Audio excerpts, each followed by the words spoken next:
Hello， 大家好。最近我在战争之人里看到了这么一台魔改的 T72，它的车体两侧还有炮塔上面都加装了这个格栅装甲。关于格栅装甲的，有人说它可以挤坏来袭弹头的引信，有人说它可以卡住炮弹，但我觉得更靠谱的说法是，它能够提前触发破甲弹，使其炸高受到影响。至于我们本期的内容呢，就是在游戏中测试一下这个格栅装甲还有爆炸反应装甲谁更靠谱一些。在这里我搭建了一个小场景，村子里会有3个全员手持火箭筒的步兵班，因为是测试嘛，所以这些家伙是8国联军，他们啥样的筒子都有。最后由于这个模组里坦克单位的视野不太好，所以我在地图的中间放置了一名小八嘎步枪兵来给他们开视野。接下来就让我们开始今天的测试，看看这玩意儿的生存能力如何吧。OK， 在这里模拟已经开始，3台坦克呢朝着这个村子开始前进，而这个村子里的3个负责防守的那个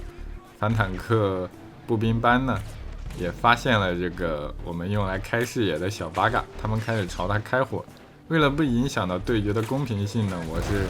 禁止了这个小八嘎的移动和反击的这个设定，所以他就只能在这儿挨打。但是他的这个挨打呢，也是提醒了这3台坦克城镇里有敌方步兵的存在，所以这3台坦克不会像我们此前的模拟中那样傻呆呆的往前冲，然后被敌方打一个先手。不过就算是在这种情况下，我们可以看到这个没过多久呢，这3台坦克还是被全员击毁了，所以这个格栅装甲呢也没有起到很大的作用。不过主要原因呢，我觉得主要原因是因为这3台坦克它都是早期型的这个没有上任何爆反的 T72，它就只有这个格栅装甲，所以我们这个防守方呢是有一些装备着标枪的大兵的，他打的是这种攻顶的这个弹道。我来操作一下给你们演示一下，它这个攻顶可能会正好的越过这个格栅，就直接命中它的这个炮塔顶盖，就像这样。所以这一把这3台坦克很快就被打爆了。然后在装备了格栅装甲的一队开局拉胯了之后呢，我们再来看一下这个全身贴满了爆反的 T72B3 的表现。接下来就开始模拟，还是跟刚才一样，3台坦克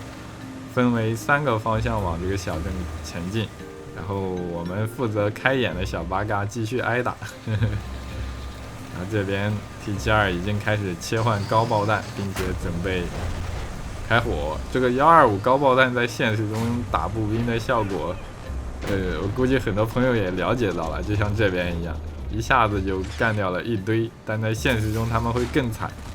然后这边有一个 SAS 的小兵，他拿的是这个 NLAW，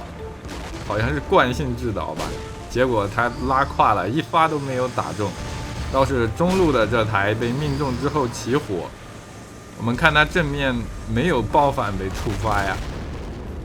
好像是击中了这个炮栓上方这里，正好这个位置没有爆反，给他打穿了，点子还挺背的。不过起火之后，它内部的这个灭火装置很快就起作用了，有一个这个车组成员幸存了下来，成功的逃跑了。然后这边2台呢，继续用他们的这个125主炮去压制敌方步兵班，可以说是非常的残暴了。我们看看这台拉近了看一下，它炮塔上方的这几块爆反，有几块爆反被触发了，然后车体侧面的爆反没有被触发，它在战斗中没挨上几发。然后这里这台呢，名为152的这台车似乎也是一发就没挨到。然后进行到这儿呢，这个敌方的这个步兵班就被击溃了。看看他靠近了之后，这个有个小兵在发呆，我们手动的操作一下。这什么情况？直接穿模从他这个车体侧面打过去了。然后我们再补一发。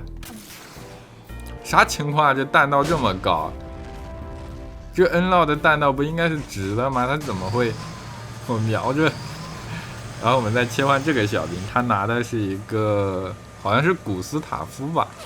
开炮，一发给他的这个侧面，打到爆反上，但这个爆反没有被打掉，把他的履带给打断了，是这个模组的问题啊。如果在现实中，这个爆反肯定是被触发了，不过你们也可以看到，